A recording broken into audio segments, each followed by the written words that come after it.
The Democratic Alliance will today push ahead with the High Court challenge against government's decision to withdraw from the International Criminal Court. This follows a failed bid to have the ConCourt sit on the matter. The ConCourt dismissed the DA's application for direct access to the court last month. Let's now cut live to proceedings at the Gauteng North High Court. Authorities, could we hand copies to your lordships in an attempt to simplify the matters?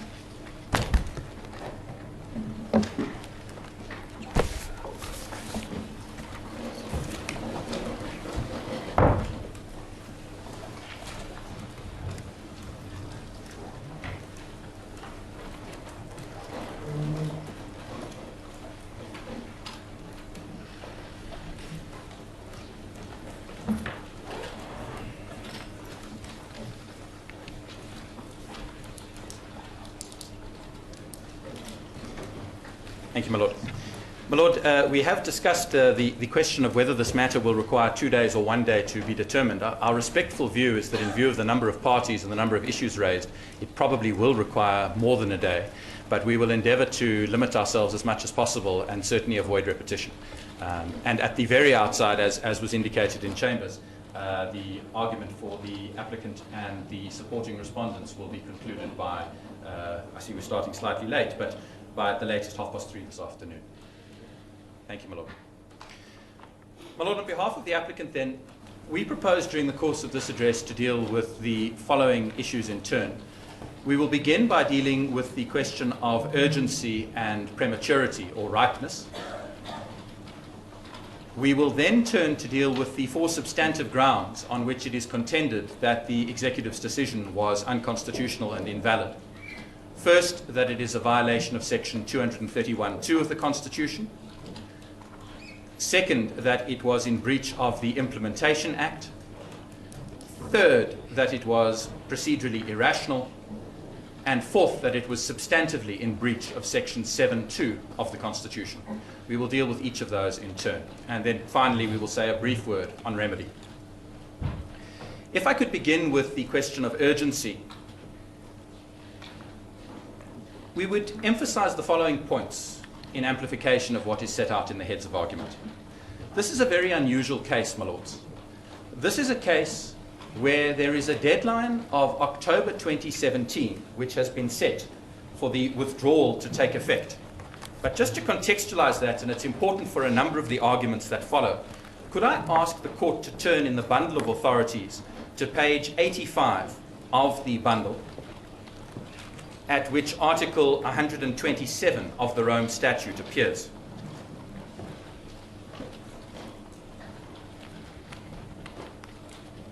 You'll see that the bundle contains the Implementation Act, and annexed to the Implementation Act is the Rome Statute, and that is where I am. Page 85, Article 127. Article 127 says withdrawal, and sub 1 says, a state party may, by written notification, address to the Secretary General of the United Nations, withdraw from the statute. So that is what has occurred. It is a power to withdraw of a state, and that is the power that has been exercised. South Africa has indeed withdrawn from the statute. The only thing that is delayed is the effect of that withdrawal, and it's that the withdrawal shall take effect 1 year after the date of receipt of notification, unless the notification specifies a later date. Now that unless is important because it indicates that it is government that has chosen to withdraw on a year's notice. It could have chosen to withdraw on a longer period's notice, which would have prevented a number of problems and perhaps would have dissipated some of the urgency, although only some of the urgency. But the reality is that government, the executive, has already taken a decision to withdraw. It has indeed formally withdrawn from the statute, and all that is deferred is the effect of that for a year. So the withdrawal will become effective in October 2017. If this matter is not finally resolved by then, and I'll come to what finally resolved means, it will be extremely difficult to get effective relief for the applicant and those who support it. Because what will then happen is that the court dealing with the matter will be faced with a situation where the withdrawal has taken effect, and the only remedy which would be effective would be a remedy directing government to ratify a treaty. And you can imagine the argument that would come. The argument that would come is, well, that is a breach of separation of powers. You can't direct government to adhere to a treaty. You can't do anything else. So the only way that there can be effective relief is if this matter is finally resolved by October 2017. And finally resolved in the context of this case includes resolution by the Constitutional Court. Because, my lords, nobody suggests seriously that this matter is not heading to Braamfontein. Nobody suggests that. And this is not a case where you can craft some sort of interim arrangement to keep South Africa in the ICC pending the outcome of the Constitutional Court proceedings. There's been no suggestion that that would be the case, and any attempt to do that would be met again with the argument that this violates separation of powers, that it violates the principles laid down in National Treasury versus Outer, and all the rest. And so this case, unlike virtually any other, is a case which has to be finally determined by the Court on Appeal before October 2017. Allied to that, my lords, is the fact that on the respondents' own papers, Parliament is due to be considering this matter next year. Their case is that Parliament will consider the matter next year. But the question is, what will Parliament be asked to do next year? Now, on the respondents' version, and if I could give the Court a reference, it's page 189 of the papers, paragraph 64. On the respondents' version, they say, Parliament can indeed do what the DA asks this Court to do, force the executive to countermand the withdrawal instrument if Parliament considers it appropriate to do so. In other words, the respondent's case, the government's case, is that what should happen is next year when Parliament deals with this matter, what it should be asked to do is to decide whether to overrule the executive. That is what it's being asked to do. We say two things. We say, firstly, that is inherently unlawful, and we're going to come to that in a moment. But secondly, it is a fundamentally different thing from what Parliament ought to be doing. And the point is well made, and if I could take the liberty of quoting from the heads of argument filed by the Centre for Human Rights. In the Centre for Human Rights heads, they make the point rather well at page 21, paragraph 44. They say, the effect is to constrain Parliament's power to decide what treaties bind the Republic. Instead of being faced with a clean decision of whether or not to withdraw from a treaty, Parliament must make a very different decision. Should it repudiate the executive's decision to withdraw? That is a legally and politically a very different position. There will be practical and policy consequences that flow from the executive's decision to withdraw from a treaty, and consequences for contradicting the position of the executive. The position makes it more likely that Parliament will consent to withdrawal than it would do to withdraw of its own accord. So we make the point that it is important not only for this matter to be finally determined before October 2017, but it's important that as soon as possible, this Court indicate, if the applicant is correct, this Court must indicate that the applicant is correct and that the executive's decision was invalid. Because Parliament needs to know that when it sits next year in order to deal with this matter. And of course, for purposes of urgency, this Court must assume that the applicant's case is good. And the authority for that proposition, which is not in the heads, is 20th Century Fox versus Anthony Black Films, 1982, volume 3 of the South African Law Reports, page 582, a decision of the Witwatersrand Local Division at 587 G to H. Now that is as this Court well knows, that is a long-standing decision on urgency by Goldstone J, as he there was, and there he made clear that for purposes of deciding the urgency of the matter, I have assumed, as I have to do, that the applicant's case is a good one. Now, if the applicant's case is a good one, then it's critically important that this Court say so as soon as possible, so that Parliament, when it is faced with this issue next year, is not presented with the difficulty that I've highlighted, where it's forced to decide whether to repudiate the executive or not. The last point on urgency that I would emphasize is, if the matter is not to be heard now, one would ask, when is it to be heard, and what benefit would be obtained? The government's answering papers seem to suggest that it could be heard in January 2017. That is the government's first affidavit at page 184, paragraph 51. But with great respect, what benefit does that achieve to anybody?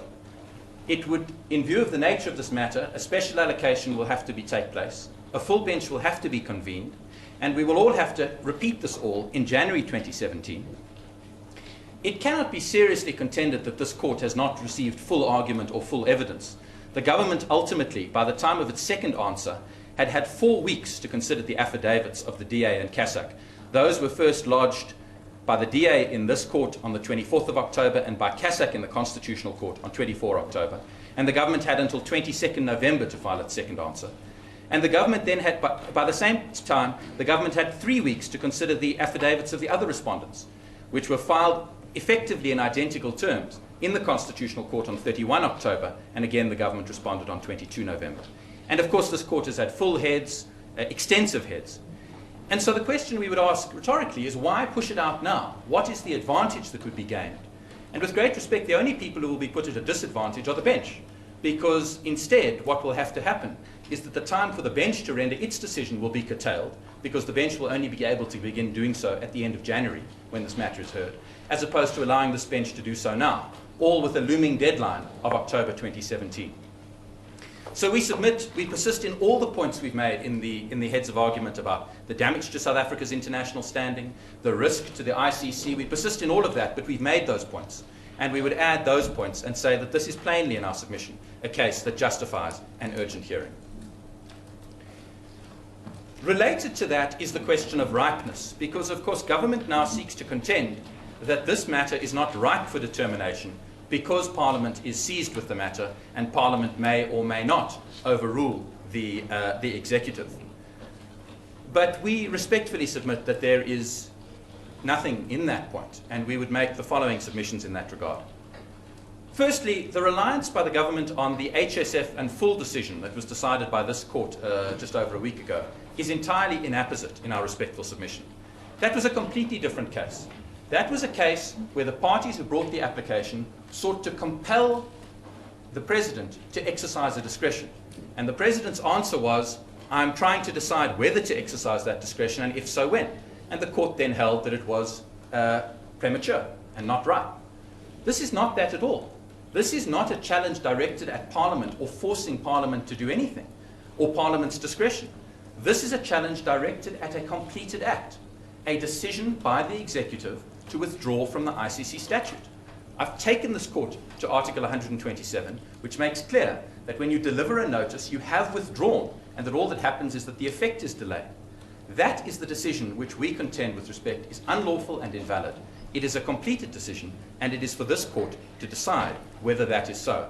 And only this court can decide whether it's invalid. Parliament may have its views on whether it's a good or bad idea, but only this court can decide whether that decision was invalid. The government's heads repeatedly assert that the executive has given an undertaking that the withdrawal will not take effect if Parliament does not approve the notice or does not finalise its process. But with great respect, that's not quite what is said on the papers. If the court would go to the second answering affidavit at page 815,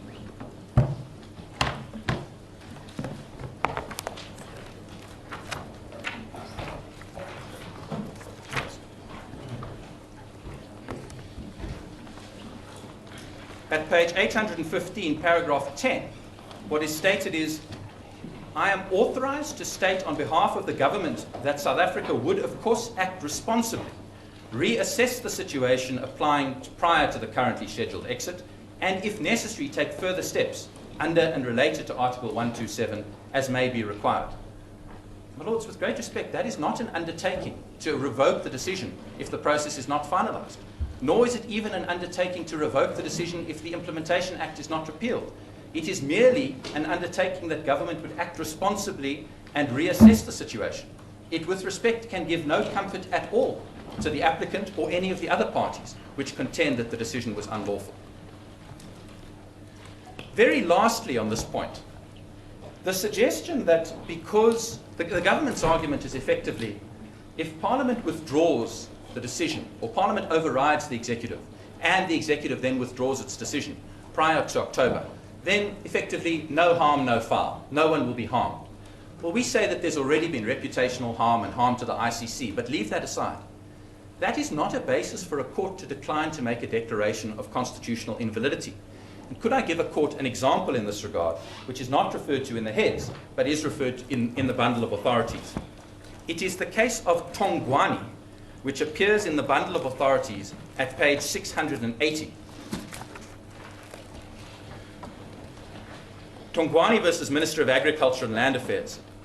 Now, Tongwani was a case in which the the Parliament had enacted the Communal Land Rights Act, and that was challenged as unconstitutional. The Act, and this is important, was never brought into force. In other words, while it was challenged in this court and all the way up to the Con Court, it was not in force. In other words, it didn't prejudice anyone. And by the time it got to the Con Court, the Minister indicated that he intended repealing the Act. That appears from page 692 of the bundle, paragraphs 40 to 41, where it's indicated that the Minister filed an affidavit in which he indicated that Clara would need to be reviewed. And then, in the course of oral argument, we were informed by counsel that Clara would be repealed in toto. In other words, the Minister responsible for the Act, quite properly, the Con Court holds, quite properly says, don't worry, this Act, which has not yet come into force, is going to be repealed in its entirety. And the question then arose, should the Con Court still pronounce on whether the Act was invalidly passed? And the Con Court held that it did. It did pronounce on that, and it struck it down. It struck down the entire Act on the basis that it had been passed by the incorrect procedure. It was a tagging case about Section 75 versus Section 76. So in a case where the Act had not affected anybody and would not affect anybody on the basis of the Minister's indication of what would be proposed to Parliament, the Con Court still struck it down on a procedural basis. It didn't deal with the substantive arguments because it didn't find the need to, but it still struck it down. And with respect, it must have been correct to do so, because it was an Act which was invalid, and in terms of Section 172, 1A of the Constitution, the court was required to declare the statute invalid. So we say, by analogy, the same applies here.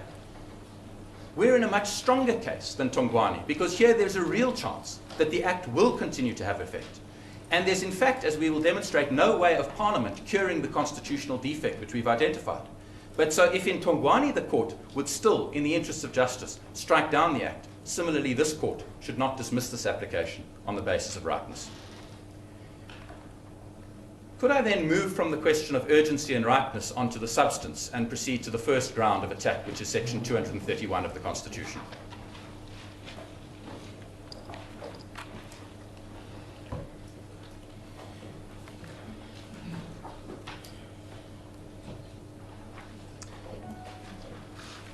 Now, the starting point in this regard, and there should be no mistake about it in our submission, is that the Constitution is silent on the question of not only who can withdraw from a statute, but whether a withdrawal can take place. There is nothing in the Constitution which expressly confers a power on anyone to withdraw from a treaty on behalf of the Republic. And that is clear from Section 231 of the Constitution, which appears on page 1 of the bundle. And I'll come back to it in a moment, if I may. But essentially, the Constitution does not say that the country can withdraw from a treaty, and it therefore does not say who could make such a decision. But obviously, quite obviously, it must be implied that the power to enter into a treaty, and more importantly, the power to render a treaty binding on South Africa, implies the power to withdraw from the treaty and render it unbinding, as some of the heads of argument have called them. That must be so because South Africa is free to enter into treaties and withdraw from them, just as ordinary members of the public are free to enter and withdraw from contracts. You're not bound in perpetuity to anything. So the debate in this case is not about whether there is a power to withdraw. There must be. It's a debate about what the Constitution implies. It's a debate about whom the implied power is conferred on. There must be an implied power to withdraw from a treaty, and no one suggests otherwise. And the question is, who is that implied power conferred on? And that is the question which we submit is answered clearly, that it must be conferred on Parliament, not on the executive. Could I now proceed to develop that argument? And in doing so, if the court would bear with me, I will leave out of account entirely the questions of international agreements of what are called a technical, administrative, or executive nature. Those are the 231.3 agreements, because this is not such an agreement and it plays no role. So what I say should not be understood to encompass those agreements. Now, in understanding the effect of Section 239, I beg your pardon, in understanding the effect of Section 231 of the Constitution, the appropriate place to start in our submission would be Glenister, because it explains very neatly what the provision entails. would the court turn in the bundle of authorities to Glenister? It's Glenister 2, and it appears in the bundle of authorities at page 286, and the passage to which I wish to take the court appears on page 306 at paragraph 89 and following. 89 and following. I'll refer, in fact, to 89 to 91. This is part of this passage appears in the judgment of Chief Justice Noble. This court will know, of course, that there was a split in Glenister on certain issues, but this part commanded the unanimous support of the court. Now, in paragraph 89, Chief Justice Noble says as follows. He says, the constitutional scheme of section 231 is deeply rooted in the separation of powers, in particular the checks and balances between the executive and the legislature. That sentence is worth underlining. 231 is not merely a procedural mechanism. It is deeply rooted in the separation of powers, and in particular in the checks and balances between the executive and the legislature.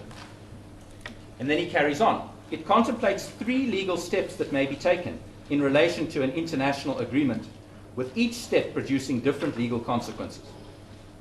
First, it assigns the national executive the authority to negotiate and sign international agreements. So the first stage is the negotiation of an agreement and the signature of an agreement. That is a power that is vested in the executive, and it is vested in the executive expressly by section 231(1).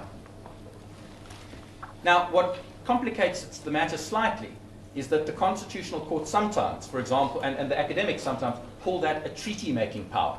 So in Quagliani, which our learned friends rely on, Quagliani refers to the fact that treaty-making lies at the heart of executive power. But when they refer to treaty-making, what they're speaking about is the power to sign, to negotiate and sign international agreements under 231(1). So that's the first stage. Then comes the second stage, and he carries on, Chief Justice Noble. But an international agreement signed by the executive does not automatically bind the Republic, unless it is an agreement of technical, administrative, or executive nature, which is irrelevant. To produce that result, it requires, second, the approval by resolution of Parliament. Now, the Chief Justice couldn't be more clear, but if it needed to be clearer, that is made clear by the wording of 231(2) itself, which says, so 231(1) says the executive signs and negotiates. 231(2) says an international agreement binds the Republic only after it has been approved by resolution in the National Assembly and the National Council of Provinces, unless it is an agreement referred to in subsection 3. It couldn't be clearer. This country cannot be bound by an international treaty unless and until it has been approved by Parliament. It is Parliament that must exercise the duty to ratify the treaty. Could I pause there again?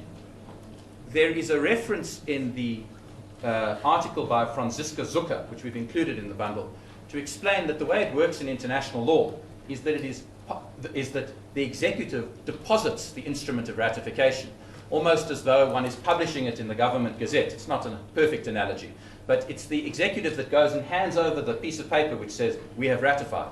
But the decision to ratify is not that of the executive, it is that of Parliament.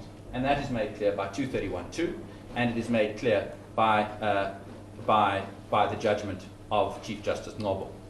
So that's the second stage. And then there's a third stage. And the third stage is referred to at paragraph 90. The approval of an agreement by Parliament does not, however, make it law in the Republic unless it is a self-executing agreement that has been approved by Parliament. Otherwise, and third, an international agreement becomes law in the Republic when it is enacted into law by national legislation. And that is what has happened with the Implementation Act, which I'm going to come to in a moment. And then the court adds, importantly, the approval of an international agreement under 231(2) of the Constitution. Could I pause there? The approval of an international agreement by Parliament under 231(2) conveys South Africa's intention in its capacity as a sovereign state to be bound at international law by the provisions of the agreement. And then there's a quotation from the Vienna Convention, and then it carries on, the approval of an international agreement therefore constitutes an let me say again, the approval of an international agreement under 231(2), again by Parliament, therefore constitutes an undertaking at the international level as between South Africa and other states to take steps to comply with the substance of the agreement.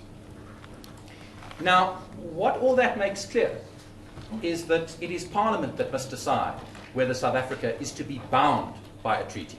The executive can sign it and negotiate it, but it is Parliament that decides whether we are bound by it, and it is Parliament that decides whether the treaty is to be put in place into domestic law. And there can really be no doubt that if the executive were to purport to deliver an instrument of ratification without getting the approval of Parliament in advance, it would be invalid. And that is in fact made clear by Ms. Zucker in her article, which makes it absolutely clear. I will find the reference for the court in a moment. And she expressly makes clear that what happens is that if yes, it's page 776 of the bundle,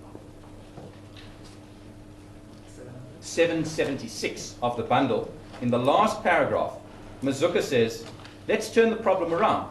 If the national executive, as the representative of South Africa, ratifies a treaty without approval by resolution in Parliament, namely without obtaining parliamentary consent, then it would constitute a violation of Final Constitution section 231(2) and of the obligation to act in a collaborative manner in exercising its authority.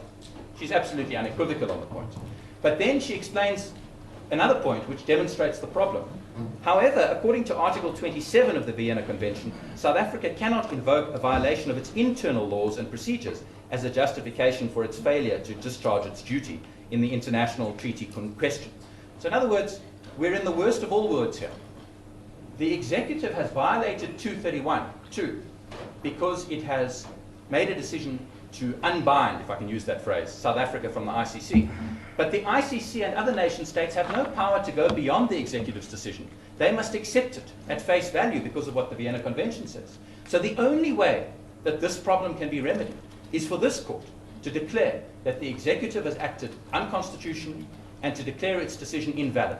Failing that, the decision to withdraw by the executive, taken without the concurrence of Parliament, will remain in place and will have effects. The last point on the scheme of 231(2) that should be made is that there is a very good reason that our constitutional drafters made clear that it was Parliament that had to deal with this issue. And the court need not go there, but we address those points at paragraph 41 and 42 of our heads of argument, where we quote from the academics Stradom and et al., who make the point that if treaties could become part of our domestic law without participation from the legislature, then wide-ranging lawmaking functions would be conferred on the executive. It is not, according to the separation of powers doctrine, the function of the executive to make law.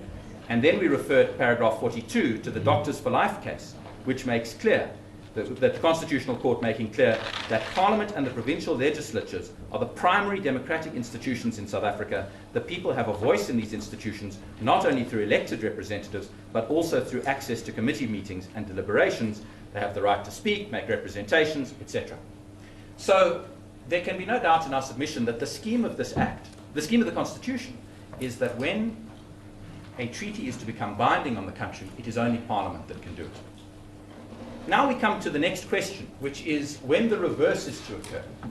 When this implied power to withdraw from a treaty, and again it is an implied power, when this implied power is to be exercised, who can exercise that power? Is that a power that vests in the executive, as the government appears to contend, or is it a power that vests in Parliament? We say that there can only be one answer to that, and that it is a power that vests in Parliament.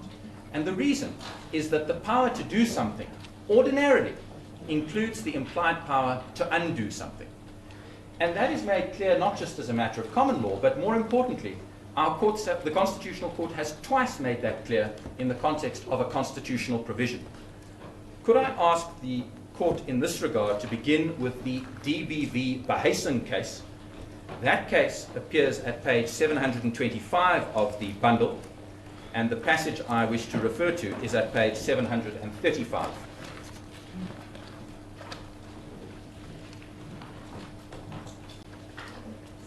So at 735, Justice Nobo, as he then was dealing with whether provinces had the power to repeal their own laws. And he says at paragraph 21, towards the foot of the page, the Constitution does not expressly confer on the provinces the power to repeal their laws. So again, there was a silence. But obviously there had to be a power to repeal the laws, and so he goes on. This power is nevertheless implicit in section 43B, read with section 104(1)(b)(4). Section 43B provides that the legislative authority of the provincial sphere is vested in the provincial legislatures. In terms of 104(1)(b)(4), the provinces have the power to legislate with regard to any matter for which a provision of the Constitution envisages the enactment of provincial legislation. It seems to me, read with these provisions, 43B cannot be construed otherwise as envisaging that the provinces will have the power, the competence to repeal their own laws. In other words, where the Constitution affords you a power to make provincial law, it must afford you a power to repeal provincial law. And it must afford you that power, you the provincial legislatures, not the executive, not the parliament, not the municipal council. He who has the power to undo it. So that was DVB Behuising. The second example is the Masetla case, which appears at page 508 of the bundle. That's Masetla versus the President. And the passage I wish to refer the court to is at page 528. Halfway down at paragraph 68, that court there was dealing with the power to appoint the head of the intelligence services, which was an express power in the Constitution. So 500 page. The page is 528. I do apologize. So at 528, paragraph 68, the court there was dealing with the power to dismiss the head of the intelligence services. And the Constitution only gave a power to appoint, nothing to dismiss. And so the court said as follows: the power to dismiss is necessary in order to exercise the power to appoint. The High Court is right that the power to dismiss the head of the agency is a necessary power without which the pursuit of national security through intelligence services would fail.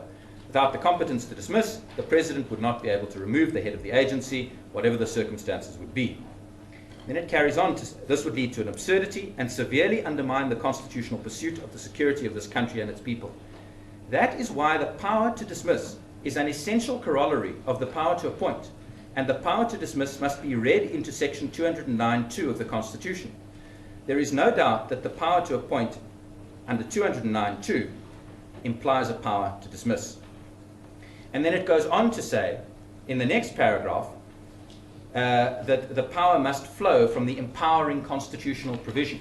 In other words, that it's the same power exercised by the same person, simply in reverse. Now, what is notable is that although Masetla and DVB Behuising are both put up in the heads, there's no answer to it by our learned friends. We say that those cases are clear authority, that where the Constitution confers a power to do A on a particular person, and where it must follow that there is also a power to undo A, it is the same person who must confer the power. And once that is so, it was only Parliament who could have decided to withdraw from their own statute. We make the point at paragraph 48 of the heads that this is essential in order to give effect to the separation of powers, which Chief Justice Ngobo explained was covered by section 231. And it recognizes what the Constitutional Court said in Glenister, that it was Parliament under 231(2) that was making a statement that government would adhere to the treaty, and it must therefore be Parliament that changes its mind on that score. And we make the point at paragraph 50 that this is also the only way to facilitate meaningful public participation in a debate of this kind. The question of which treaty South Africa enters into is a matter of considerable public importance. But on the government's version, there is no need for public participation before the government takes its decision, as it happened here. Not only was there no public participation, there was no public notice. The government just announced the decision. That, in our submission, cannot be consistent with the constitutional scheme. What then is the answer to the government's point? What then is the answer to this point by the government on 231? And their answer is effectively twofold. Firstly, what they say is they try and downplay the significance of the notice of withdrawal. They say, well, it's just a mere notification of a future event. But that's not so, with great respect. I've taken the court to Article 127. It is clear that South Africa has withdrawn from the ICC statute. It is merely the effect of that withdrawal that has been delayed, not by virtue of pending parliamentary process, not by virtue of a suspension crafted by government. The only reason that it's been delayed is because Article 127(1) says your withdrawal will come into effect a year after you've done this. So this is not some mere notification of a future event. It is the decision, in terms of Article 127(1), to withdraw from the Rome Statute. It has been made. And of course, the fact that it's made has all sorts of consequences. You have seen, with great respect, my lords, the consequences that it has caused in the ICC. You have seen the debates that have taken place. You have seen the extraordinary public criticism. I always used to think that diplomats were fairly polite about each other in the context of these sorts of international forums. But the criticism that has been leveled against South Africa is trenchant. Not criticism to say necessarily that the concerns are invalid, but criticism to say, even if the concerns are invalid, to withdraw from the ICC and to imperil its existence is extraordinary. And you've read those statements, and I don't need to take you to them. And of course, we know that a mere decision to withdraw, even if it takes a little while to implement, can have enormous practical consequences. If you think about the other treaties which we are party to, the Constitutive Act of the African Union also has a 12-month withdrawal period. Imagine if tomorrow the executive announced that we were withdrawing from the African Union. It would lead to a mad scramble for the next 12 months about where the African Parliament would go, what would happen to all of the arrangements, all while Parliament had not spoken. Similarly, in the Customs Union, the South African Customs Union Agreement prescribes a 12-month notice of withdrawal. Imagine if tomorrow the executive, without public consultation and without going through Parliament, announced that we were no longer going to engage in the trade practices with our neighbours in the South African Customs Union. It would cause untold chaos in the region.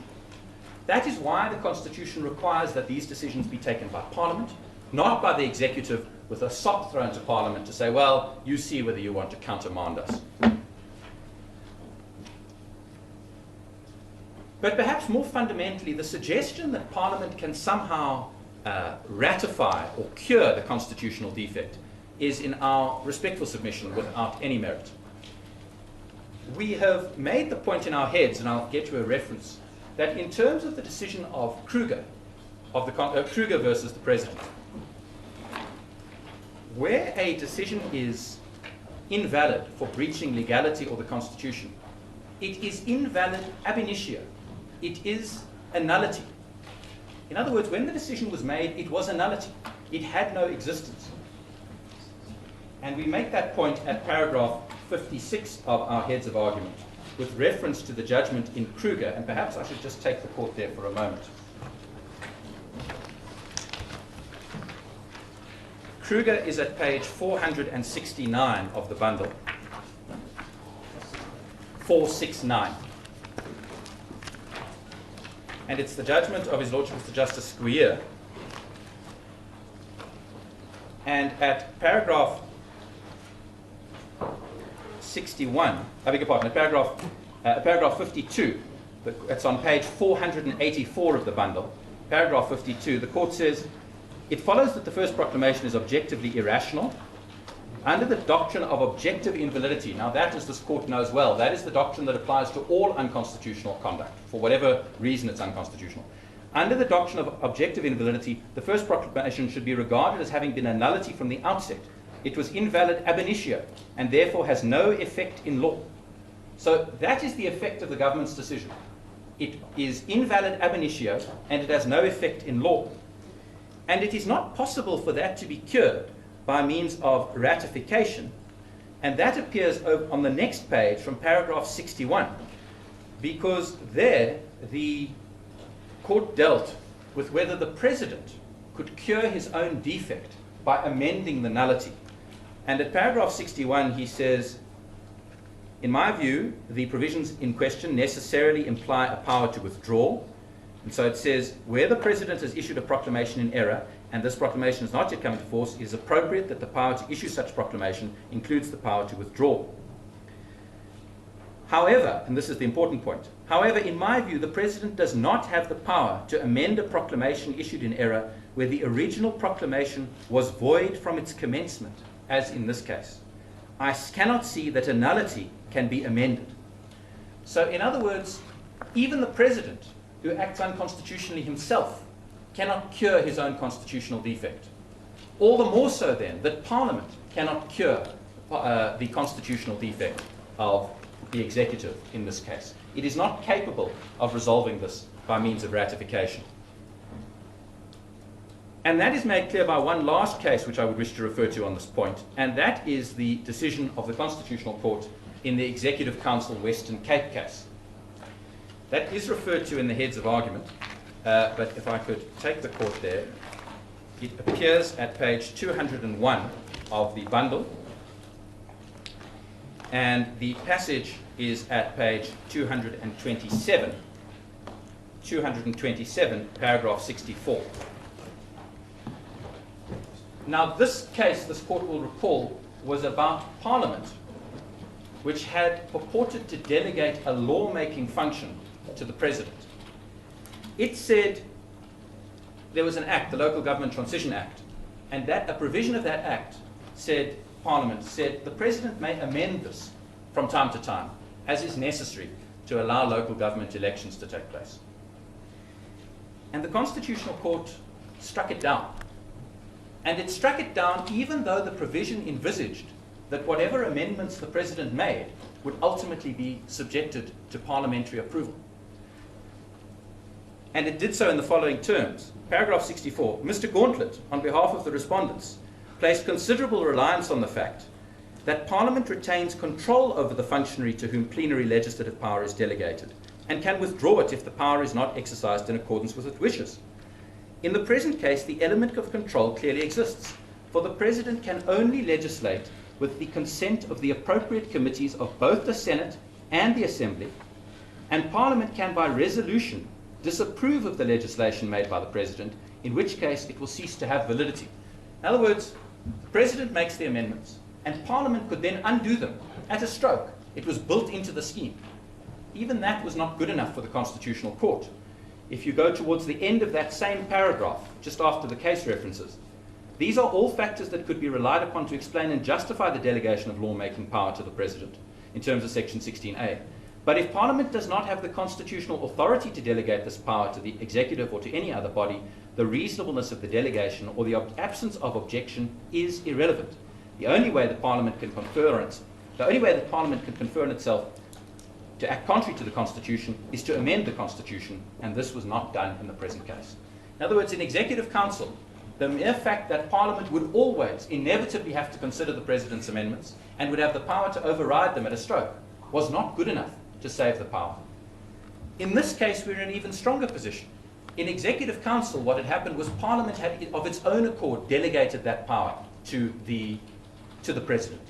Here, Parliament didn't delegate a power to the President or the Executive. The Executive assumed it for itself. There has never been any suggestion by Parliament or in the constitutional scheme that it is the Executive that can unbind South Africa from a treaty, can decide that South Africa will leave a treaty, and yet that is what has been done here. So, in our respectful submission, the first ground must succeed, because this is a power that can only be exercised by Parliament, and it has not been exercised by Parliament, it has been exercised by the Executive instead. And that is on the basis of Section 231(2) of the Constitution.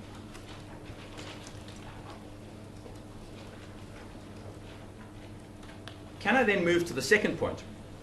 And the second point is similar, but it's slightly different. Our Section 231(2) argument applies to all treaties that have been ratified. If the Court upholds it, as I submit it should, it means that whenever a treaty has been ratified, only Parliament can decide to remove South Africa from the treaty. But assume for a moment that I'm wrong on that score, and assume that somehow the Parliament has the power to remove South Africa from a treaty. The Executive has the power to remove South Africa from a treaty itself. Even if that were the case, that would not resolve the problem in this case, because in this case, we don't merely have a ratification by Parliament. We have the enactment of the treaty into domestic law. We've got the domestication. So this Court will recall the three stages that Justice Norbo explained in Glenister. First is the signing and negotiation of the treaty, which is the Executive's responsibility. Second is the ratification, which is Parliament's responsibility under 231(2).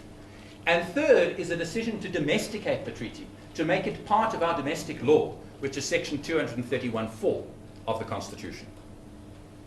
Now, in this case, Parliament has ticked both boxes. It not merely ratified under 231(2), which means that it had to decide to change its mind, but it also put this into South African domestic law. It enacted the Implementation Act, which made this part of domestic law. Now, In understanding the effect of this, it's important with respect to begin with the preamble to the Implementation Act, because it explains what Parliament was trying to do. We quote that in our heads of argument at page 13, paragraph 28.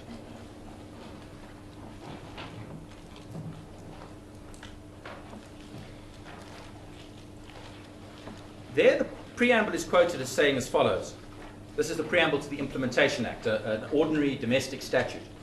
The Republic of South Africa is committed to bringing persons who commit such atrocities to justice, either in a court of law of the Republic, in terms of its domestic laws where possible, pursuant to its international obligations to do so when the Republic became party to the Rome Statute of the International Criminal Court, or in the event of the National Prosecuting Authority of the Republic declining or being unable to do so, in line with the principle of complementarity, as contemplated in the statute, in the International Criminal Court, created and functioning in terms of the statute. In other words, it is an expression that Parliament, because this is a parliamentary enactment, Parliament wishes to be bound by the Rome Statute and wishes to adhere to the principle of complementarity, which is that people who are guilty of human rights abuses will either be prosecuted here, and if they can't be prosecuted here, then they will be prosecuted in the ICC under the principle of complementarity. That was Parliament's decision to enact that statute.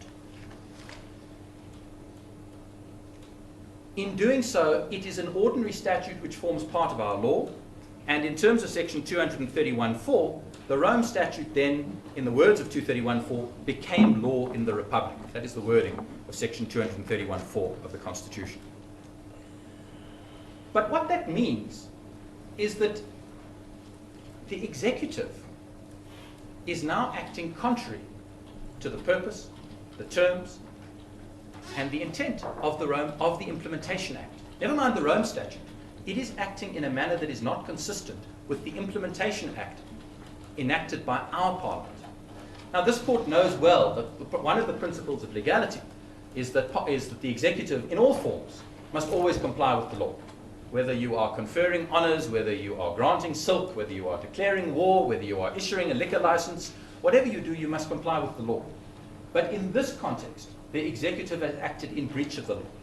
There is on the statute books today, and there was when the executive took its decision, a law enacted by our Parliament which says we want to be part of the Rome Statute, we want to adhere to our obligations, we want to do all that is necessary to give effect to ensuring that people guilty of these crimes are prosecuted here or at the ICC. The executive has now acted contrary to that. It has withdrawn from the Rome Statute in a manner that fundamentally violates the Implementation Act. Because where the Implementation Act's purpose, and that appears from its long title, and I'm now in the heads of argument at paragraph 63, the Implementation Act's purpose is to ensure that South Africa conforms with its obligations set out in the Rome Statute. The executive has done the opposite. It has withdrawn from those obligations. It has indicated that South Africa will no longer be bound by those obligations. Section 3 of the Act says that one of the objects is to create a framework to ensure that the Rome Statute is effectively implemented into the Republic, and to ensure that anything done in this Act conforms with the obligations of the Republic in terms of the statute. The executive has now undermined that by purporting to withdraw from the Rome Statute itself. So the point we make is that so long as the Implementation Act remains in force, the national executive cannot take steps to terminate its obligations under the Rome Statute. It can only do so once Parliament has decided that the Implementation Act will be repealed. Because what is going on here, my lords, is really the usurpation of Parliament's legislative powers. And we make that point at pages 33 and following. The Constitution vests Parliament with the exclusive power to make laws.